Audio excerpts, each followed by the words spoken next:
días nos encontramos en la Universidad Rand realizando este proyecto de biofísica que consiste en la cámara de Geiger, el cual es un dispositivo electrónico que mide radiación emitida por diferentes materiales, que en este caso vamos a utilizar el cadmio y el estroncio.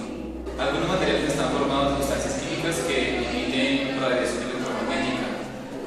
Estas sustancias son inestables y debido a esto emiten partículas subatómicas que se emiten en forma de radiación. Estas partículas son inestables debido a que tienen un exceso de protones y neutrones y están constantemente emitiendo radiación. Bueno, la cámara ionizante presenta principalmente dos componentes, los cuales son el circuito, el cual se encarga de medir el voltaje de la cámara como tal. Bueno, la cámara tiene dos componentes principales, las cuales son una barra de cobre y una cobertura hecha en aluminio. Entonces, lo que se busca es dar una bipolaridad a esto. El polo positivo es dado por la barra y el polo negativo es dado por el aluminio. Entonces, ¿qué es lo que hace la cámara? La cámara recibe iones que emiten la radiación de los diferentes materiales que vamos a medir, los cuales entran a la cámara y generan dipolos de iones. Los dipolos de iones lo que producen es un pequeño potencial, el cual genera voltaje. Dicho voltaje tiende a irse al dipolo, lo cual aumenta el voltaje que emite la barra de cobre, y este es medido por el circuito. Estos materiales están emitiendo constantemente radiación debido a su inestabilidad, porque tienen un exceso de neutrones y protones. Entonces, esta radiación se emite en forma de ondas electromagnéticas que van a generar una diferencia de potencial medida por esta cámara ionizante, y esta diferencia de potencial finalmente la vamos a medir con un voltímetro. A continuación les explicaré la construcción de la cámara ionizante, que consta de una recipiente de aluminio que nos sirve para el dipolo, siendo este el recipiente del polo negativo, y en el centro encontramos el dipolo positivo, que en este caso es una varilla totalmente aislada para conservar el dipolo, que es el cobre, debido a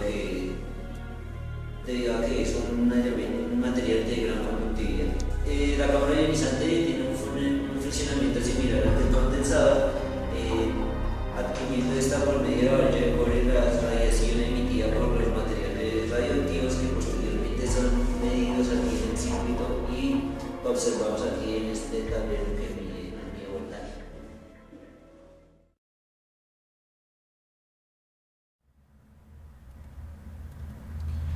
El circuito de cámara de ionización básico es simplemente una lata conductiva con un electrodo conductor también en el centro, pero bien aislado de las paredes de la cámara. La cámara usualmente es llenada con aire ordinario, pero otros gases como dióxido de carbono o aire presurizado pueden darle mayor sensibilidad. Un voltaje en corriente directa es aplicado entre la parte exterior de la lata y el electrodo para crear un campo eléctrico que barra los iones hacia el electrodo opuestamente cargado. Típicamente, la lata se deja al potencial de tierra y la corriente en el electrodo central se mide. El voltaje requerido para barrer los iones a los conductores, antes que un número significativo de ellos se recombine y vuelvan a una molécula neutra, está usualmente por debajo de los 100 voltios. La corriente resultante es extremadamente baja en la mayoría de situaciones y detectar un componente de radiación ionizante es difícil, especialmente con aire ordinario y a presión atmosférica. Esta presión responde al nivel promedio de radiación ionizante y no provee clics como un contador Geiger. Esta configuración en Darlington podría usar mayor ganancia de corriente para detectar fuentes más débiles, pero añadiendo otro transistor puede acelerar el problema de picos altos de temperatura. Se construye entonces un amplificador diferencial con uno de sus lados no conectado. Si la temperatura ambiente incrementa un poco, ambos lados entregarán mayor corriente, pero el voltaje medido en el condensador está más o menos en el mismo nivel. Las resistencias de 10 kiloohmios no son necesarias, pero son incluidas para proteger los transistores de cortocircuitos inadvertidos durante las pruebas. Otra resistencia de 10 kiloohmios entre la fuente y la lata sería probablemente una buena idea en el evento que la lata esté en cortocircuito con la base del transistor.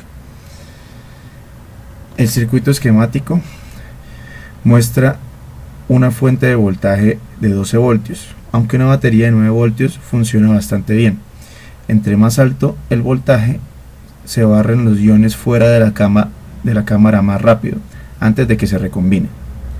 Adicionalmente, un potenciómetro de 100 kiloohmios se conecta de la lata a la base del Darlington a través de una resistencia de 1 megaohmio.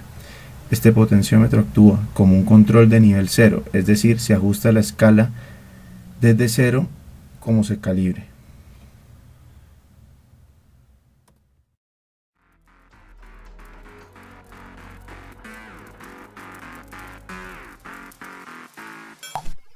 La cámara de ionización es un instrumento de medición de radiación basado en la captación de iones emitidos por un objeto radioactivo. En este caso se usaron el estroncio 90, americio 241 y cesio 137. Dicha captación produce una variación de potencial eléctrico dentro de una cámara, el cual se produce debido a la formación de pares de iones al contacto con el gas, que en nuestro caso fue tomado como el aire. La intensidad de la radiación es recogida como una corriente que representa la interacción entre muchos iones durante un tiempo de respuesta de la cámara. La corriente de salida es proporcional tanto a la actividad de la fuente y a la energía de las radiaciones, que aquellas de mayor energía dan una mayor ionización y por tanto una mayor respuesta. Dicho potencial es captado por un cátodo, que en este caso es un alambre de cobre, y el ánodo se compone de una lata de aluminio. En este caso, ambos están aislados uno del otro respecto al voltaje de entrada. Esta investigación se buscó diseñar una cámara ionizante para de esta manera entender las bases físicas y electrónicas de la misma, comprendiendo de esta manera más clara los conceptos de radiación y liberación de iones de una partícula determinada. El experimento se basó en la medición de un voltaje mediante un voltímetro en diferentes muestras radiactivas a diferentes distancias de la cámara, donde cada uno de ellos mostró una radiación diferente en relación a los otros, por lo que cada una de las tomas de datos fue diferente. Aún así, todos mostraron una característica en común: a mayor distancia, menor diferencia de potencial que se producía. Por consiguiente, menores pares de iones se generaban, lo que llevaba a menor cantidad de iones llegando a la cámara. Esto se debe a que la radiación se distribuye en forma de onda, por lo que a mayor distancia éstas se van disparando en el medio y por consiguiente menos cantidad de las mismas podrán ingresar a la cámara. En orden de mayor a menor concentración se observó que las muestras que se disponen en la siguiente manera: estroncio, americio y cesio. Lo que se puede observar al respecto es que a mayor ionización se debe que la muestra presente o no a la frecuencia mayor, además de una radiación energética más fuerte. Esto lo que garantiza es que la muestra presente es una capacitancia de penetración y de fuerza mayor o menor proporción a las otras, por lo que la cámara será capaz de recibir mayor medida de iones incidentes, de esta manera producir un mayor potencial al voltaico mayor.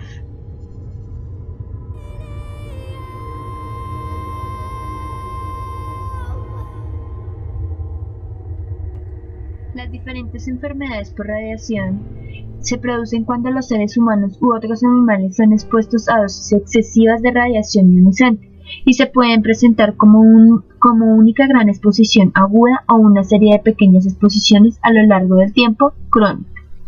La enfermedad por radiación generalmente se asocia con la exposición aguda y presenta con un conjunto de síntomas muy característicos que aparecen de forma ordenada.